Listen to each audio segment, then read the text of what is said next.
so functional transformations. So it says we have transformed many functions this year by shifting them and stretching them. Okay, we started with quadratics and now text form. Right, and it applied to absolute value functions. What else did we do? Oh, we shifted square root functions. We shifted cubic functions. We didn't spend a lot of time on those last two, but we did spend a whole lot of time on quadratics. Okay, but the same thing holds true for those other three functions. It says these transformations occur on a general basis, and we're going to take a look at what it means to shift sort of a made-up function and not popular function. Okay, obviously the biggies are linear, quadratic, exponential. Those are our big ones. But now, what if you have a function that looks like this graph? Okay, it's still considered a function, but not a specific one. It's sort of a combined function. You can do the same thing. You can shift it. Okay. So it says the function y equals f of x. Okay, some random function. Y equals f of x is graph. Answer the questions based on the definition. Okay, so it says selected points are marked on the graph, and you can see those 4 points that make up that graph. Kind of looks like part of a trapezoid, but not really, because it's not connected at the bottom. It says evaluate each of the following. So it says f of 3, so we know that 3 is our x. So f of 3, 1, 2, 3, and read the graph, it gets me to 2. And then f of negative 4, so when my x is negative 4, 1, 2, 3, negative 4, okay, that's going to be 2. And f of 7, is it starting to come back to people? 1, 2, 3, 4, 5, 6, 7, it's negative 2. And then at negative 7, 1, 2, 3, 4, 6, 7, we're at what? Negative 4. Okay. Now it says state the zeros of f of x. State the zeros of f of x. So where does the graph cross the x-axis? Okay, remember the zeros are where the graph crosses the x-axis. So right there and right there. So those two zeros are 1, 2, 3, 4, 5, and 1, 2, 3, 4, negative 5. Okay, I'm going to list those in curly brackets. Okay, least to greatest. Now it says, why is it impossible to evaluate f of 9? F of 9, so 5, 6, 7, 8, 9, we're out here. Why is it impossible to evaluate f of 9, Michael? It's in the domain. Yeah, okay. So x equals 9 is not in this function's domain.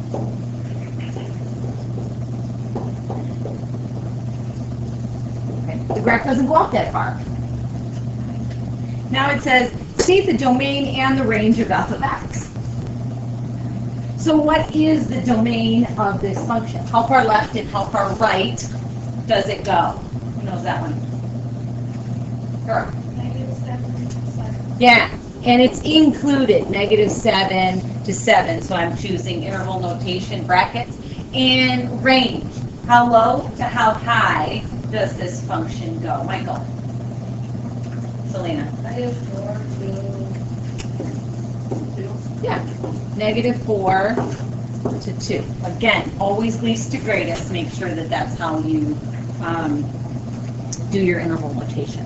So it says, okay, now that we have a bit of a feel for f of x, we're going to start to create functions by transforming f.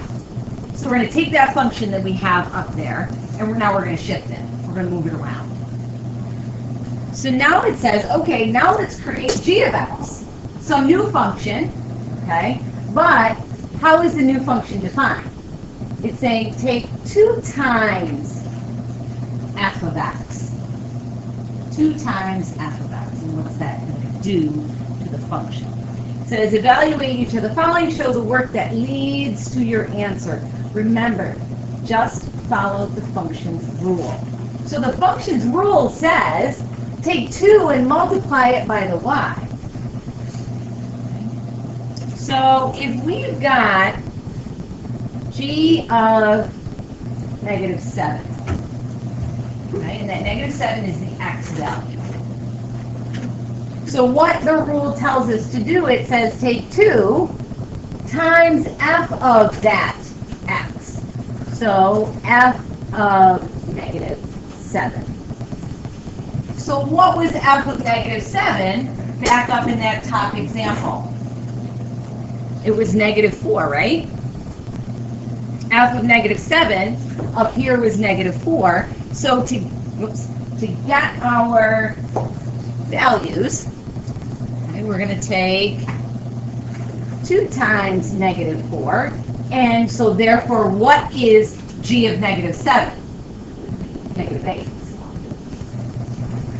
So what's the point? What's the coordinate that's going to start to sketch my g of x function? What's the ordered pair here? Negative 7, negative 8. Okay. All right, g of negative 4. So again, follow the rule. 2 times f of negative 4. So f of negative 4 from the question above was equal to what? 2. So what's 2 times 2? 4. So what's my coordinate? Negative 4, 4. There's the second point that's going to generate my g of x. Okay? G of 3. Follow the rule. 2 times f of 3. So what was f of 3? 2. So what's 2 times 2? 4. What's my coordinate? 3, 4. G of 7? 2 times f of 7. And f of 7 was negative 2. So it's 2 times negative 2, which again is negative 4. And my coordinate becomes 7, negative 4. Okay. Now it says sketch a graph of f of x on the grid above. Oh, we did that. That's already graphed for us. Write down points that you know are on g of x. Oh, we already did that. Okay, so we got our points. I'm going to highlight them. 1, 2, 3, 4. So we did that. I think that's supposed to be sketch the graph of g of x. Yeah, let's go up and plot these 4 new points on that graph above. And let's see what happened to f of x.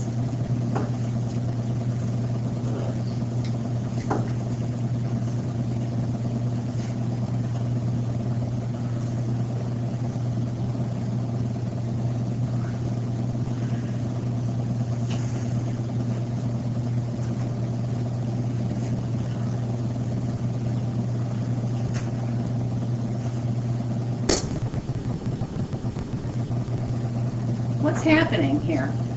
When you take a look after you plotted those 4 points, and if you connect,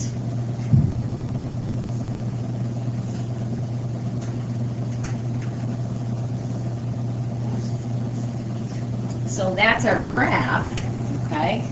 That right there is our g of x, and the one that was already there is f of x. Describe what happened to it.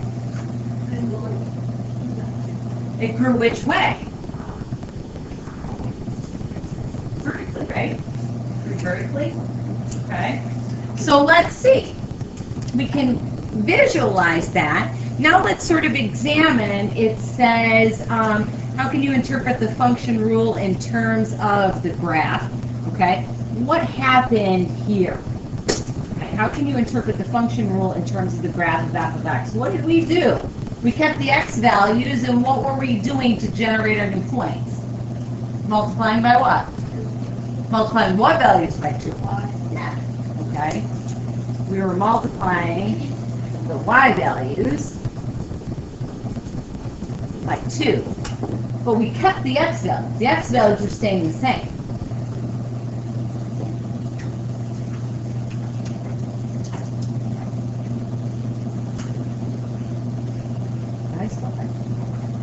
Remain. What do we spell remain? R-E-M-A-N-E-D. I'm a hot mess. I can't even visualize that right now. R-E-M. A-I-N-E. Thank you. I almost had it. Okay. Remains the same. Thanks, guys. All right. See if the domain and range of g of x. So what's the domain for our new function g of x? Right? -7 to 7. That stays the same because we just stated, okay, the x's stay the same. But now, look at the graph. What happened to the range? The range goes from what to what? What do we end up with? What do we at way down here? -8 to 4. What happened to the range? Multiply by 2. That was our prediction. Okay.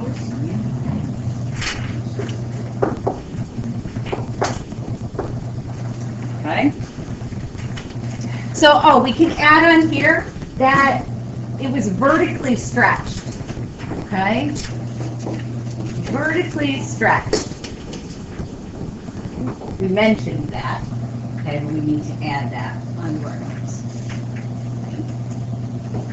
All right. So it says, okay, you see from the last exercise, when the function gets multiplied by a constant.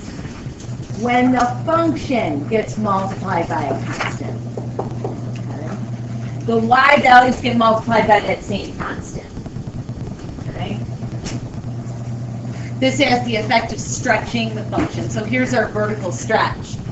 Okay. There's our constant, and we're multiplying the function by the constant. So it says the graph of g will be stretched or compressed depending on the value of k. If k is negative, ooh, this is an interesting one. Okay, if k is negative, it will also reflect the function in the x-axis. We saw that happen with quadratic. Okay. If all of a sudden we had our parent function that was doing this, and then all of a sudden our a value became something greater than 1, it got steeper and more narrow. But then, the minute we made that a negative, our parabola no longer smiled, it did what? That's that reflection in the x-axis. So the same thing is going to happen with these functions. Okay? The rules are the same. So it says the quadratic f of x is shown. The function g of x is defined by this. So f of x is graphed right here. Here's g of x definition. Calculate the values of g of 0, g of 3, show your work, explain the effect of multiplying by -1/2. So I want g of 0 and I want g of 3. I'm going to pause if you guys can work on that. Okay. So g of 0, so it's -1/2 f of 0, and it becomes -1/2, and then f of 0, we're at -1. Are we at -2? I'm like, nope. So yes, we get 1. So what's the coordinate that was generated from that, Brian? 0, 1. And then g of 3, -1/2 f of 3, -1/2. Brian, what do we get for f of 3? -2. Is it? F of 3, 1, 2, 3. It becomes 1, 2, 3, 4. So that becomes, okay, -2. So then what are the coordinates for that one? 3, -2. We got it. So 3, -2, it says, so we did that, we showed our work, explain the effect of multiplying by -1/2. What's that going to do? The graph. We multiply by a negative. I alluded to it up in the beginning there. Okay, Ryan. Oh, wouldn't it flip it and make it thinner? Okay, so he thinks we're going to flip it and make it thinner. Let's see. Not required. Wider? Yeah. Thinner or wider? Okay, all right, so we definitely know that we've got a reflection in the x-axis, okay, we're flipping it.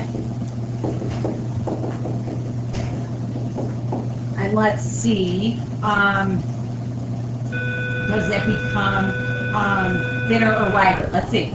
Let's pause again. Let's plot some points. So we got the vertex. So now, once we have the vertex, remember, we've got some symmetry happening here. Okay, so if this is the vertex, okay, I know it would be that point. Okay, so now this one would be the next one in line, so I'm going to do the same thing over here, and I'm there. So what is happening? We definitely nailed the reflection. Did it get wider or more narrow? No, wider. Okay. We could say, okay, that it was, it got wider. So we could say that it was vertically compressed. Does that sound right? Vertically compressed. So if I compress something vertically, what's going to happen to it? It's going to get wider. Okay, let's say we sat on it. It's going to get wider. Okay? So sometimes you may see that wording. So we just sketched it. Let's add in there that it was vertically compressed.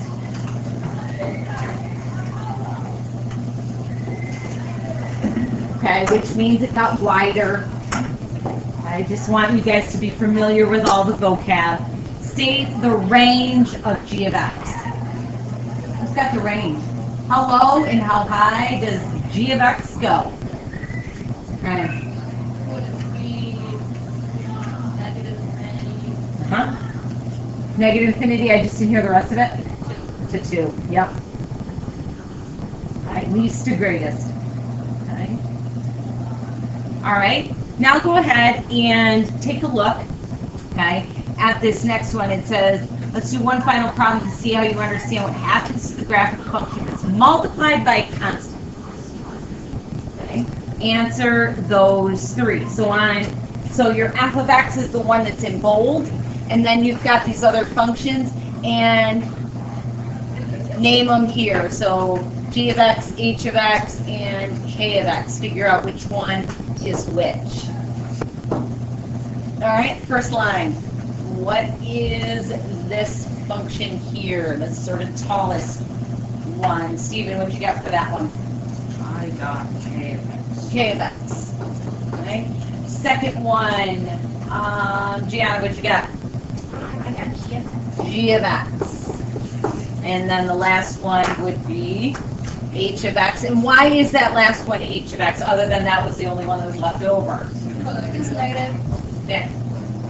Negative, okay? Negative, it's got that reflection, okay? All right, let's go on to lesson 2.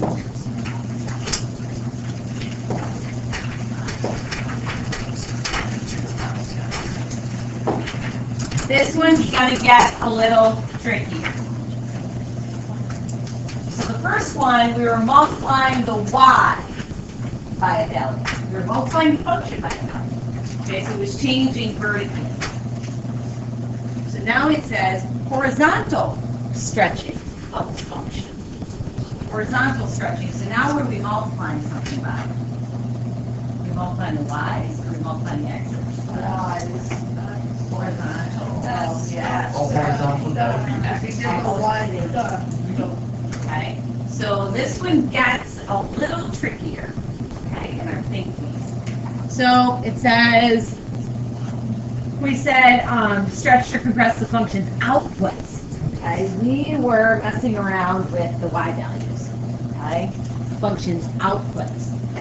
That this was a vertical stretch because it only affected the outputs. In today's lesson, we will see what happens to the function when you first manipulate the input. Okay, the x values.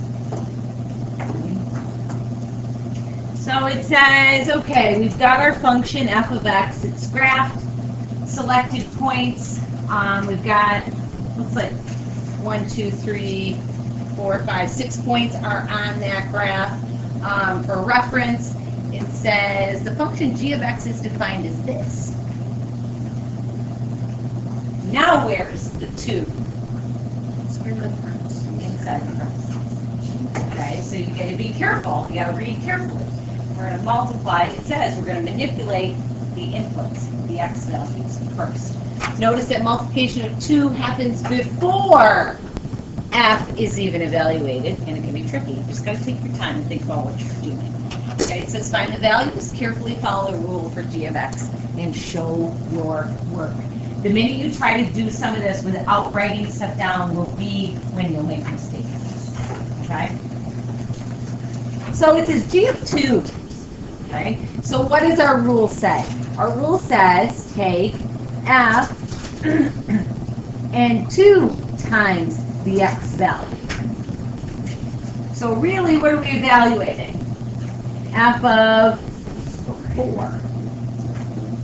So what is f of 4? F of 4, 1, 2, 3, 4 is 0. Okay. So then what's my coordinate for g of x? 2, 0. Okay. G of 3.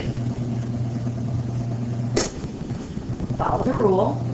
And the rule says 2 times the x, which is really f of 6.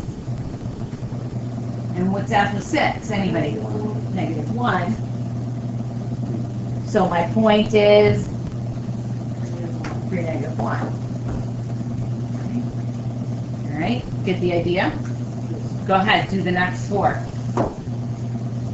Okay, did the substitution. I need to evaluate and then give me the point. So g of negative 2 evaluates to what? Michael? 4. So what is the coordinate? Negative 2, 4. Negative 2, 4. Okay, next one, g of negative 4. G of negative 4, Colin, what'd you get? I got, 4. Negative 4. And what's the coordinate? Negative 4. Good. Okay. G of 0. G of 0. Right. 0, 2. Okay. We end up with, whoops, 2. And yes, it's 0, 2. And G of negative 3. Nikki, what'd you get down here for f of negative 6? And it's, yep, so we end up with negative 3, 0, okay? So it says, given the definition of g of x, why do we not find the value of g of 4? Explain. Why can we not find the value of g of 4? Michael, Selena. Those are wide in the way. How do you know? I see 4 right here. 1, 2, 3, 4. I gotta multiply it by what? 2. Yeah, and which is 8, because if we follow that rule, okay, it says f of 2 times 4, which is f of 8, and I go to my graph, and 8, 1, 2, 3, 4, 5, 6, 7, 8 is out here, okay? Not in the domain.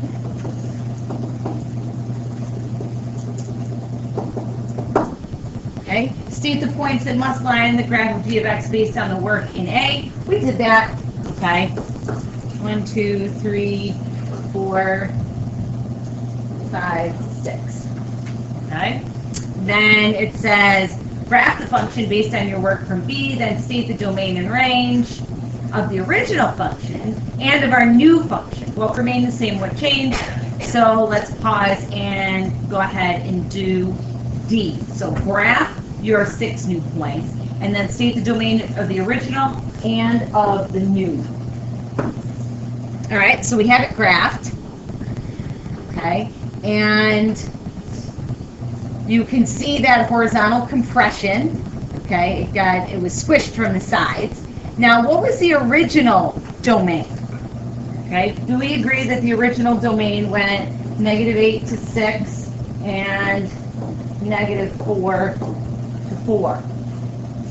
So we manipulated the x's, so what should happen to the domain Double. of the original? Or excuse me, of the new? Oh. We think that it should double, right? Well, what did it do? It divided it by a half. Okay, all right. Looking at it, okay, we can verify it by looking at the graph. Stating now, there it is. We know all our points are correct. And that domain goes 1, 2, 3, -4 to 2. -4 to 2. What's the range? Anybody? It's the same. We didn't manipulate the outputs. Okay? These stayed the same, but the domains, we multiplied by 2. But when you multiply the inputs, the x values, by a number greater than 1, it's going to do the opposite of what you would think. Did I write the wrong thing down? Yeah, for Negative the 4. domain. Oh, thank you, -4 and 3. Thank you. Okay. All right, so describe what happened f of x when you multiply the function by 2. So if we talk about it graphically, okay, the graph was compressed.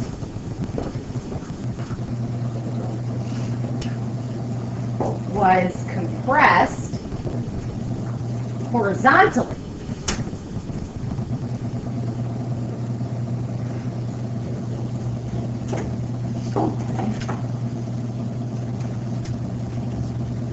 Okay, but we noticed that the domain, okay, was cut in half. Kind of goes back to, remember when we talked about functions and shifting them, and we said anytime there was something going on inside the parentheses or inside the absolute value, okay, it was always the what of what we thought. That's what happens. Okay.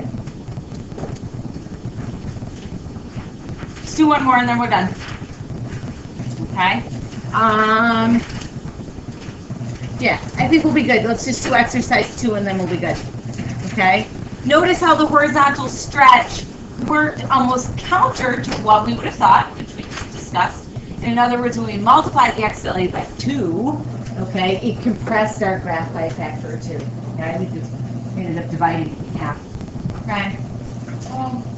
If you were to graph something like this on the calculator, is there any way to like multiply by 2 afterwards? And then make it like, I think you would have to know the original function in order. You have to have the equation, the exact equation. Right now, we're just dealing with sort of equations in general, in sort of a general form. If you had the original equation, then you could do something like that with it. Okay. So with these, like we've got right now in this example, but the ones on the previous page were too general. You had to do the number crunching on your own. Okay. Okay. So it says we've got this function f of x. The absolute value of x minus 3 is shown in the graph. So that's our f of x right here. The function g of x is defined by 1/2 x minus 3. So make a prediction. What's being multiplied, the x or the y?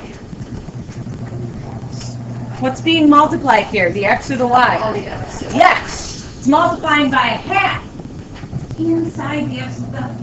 So what's going to happen when we mess around with this? What's it going to do? It's not going to be right this way. Okay. I don't know. Is it going to get wider or is it going to get more steep? it's gonna get better because it can't get Is it going to be squished this way or squished this, you know? Is it going to be pulled out, okay, or pushed in? all we can do about it on the graph, make it that much lighter. Let's see. Let's see what happens. Okay. So it says use your graphing calculator to produce a table of values for g of x. Okay, so let's graph that. Absolute value 1/2 x minus 3. Did I get that done? All keepers. Not what I wanted. I didn't want the meerkat. Oh my gosh, and Okay, we're seeing what's happening here. Okay, previous example, we multiplied the x by 2, and it was squished in from left to right. Now we're multiplying the x by a number less than 1, and it's being pulled out, the x value. Okay, the x value is going out. Okay, it's getting wider. All right, so your table, okay, that they want you to put in there. So Control T it. And they want you to fill in, let's see, they don't have the x values we want, but our x values, it looks like on this grid, go from what? 1, 2, 3, 4, 5, 6, 7, 8, negative 8 to 8. So, okay, so I'd be negative 8, 1. 6, negative 6, 0. I don't plot any of those half points. Okay, negative 4, 1, negative 2, 2, 0, negative 3, 2, negative 2. How many points can we fit on the table? 2, 3, 4, 5, 6, 7, 8, 9 of them. Okay. Like I said, don't plot any of those half points. Don't bother with those. Okay?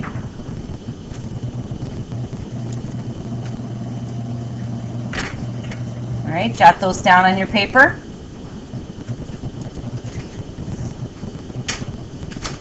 And then it says, what was the effect on the graph of f of x when we multiplied the input by 1/2?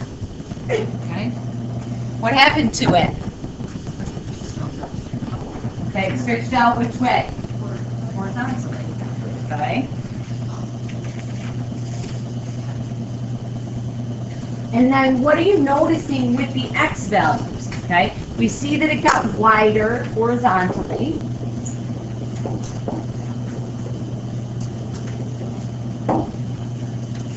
And then what happened to the x values?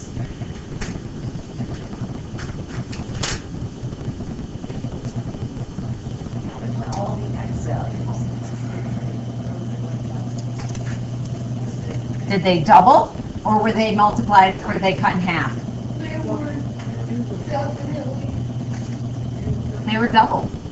Okay, they were doubled.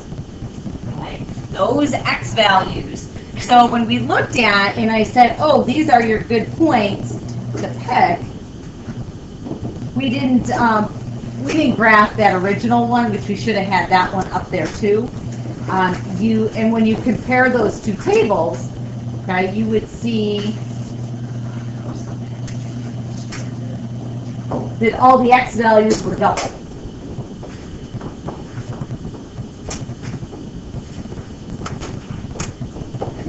It got wider.